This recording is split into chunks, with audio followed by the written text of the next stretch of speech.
नमस्कार मंडळी, स्टार प्रवाह वाहिनीवरील ठरलं तर मग ह्या मालिकेच्या पुढील येणाऱ्या भागामध्ये आज आपण पाहणार आहोत की सुमन ही गायब झालेली असते. तेव्हा सर्वजण चिंतेमध्ये पडलेले असतात आणि चैतन्य अर्जुनला बोलतो, अर्जुन, सुमन काकूला कोणीतरी किडनॅप केलं नसेल ना?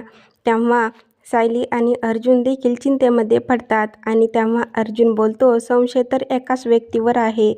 त्यानंतर आपण पाहतो रविराज देखील अर्जुनला बोलतो, माझा सख्खा भाऊ हा त्याच्या बायकोला माझ्यासमोर मारायचा आणि तिच्या शरीरावर त्याचे वळ देखील उमटायचे, परंतु मी काही करू शकलो नाही.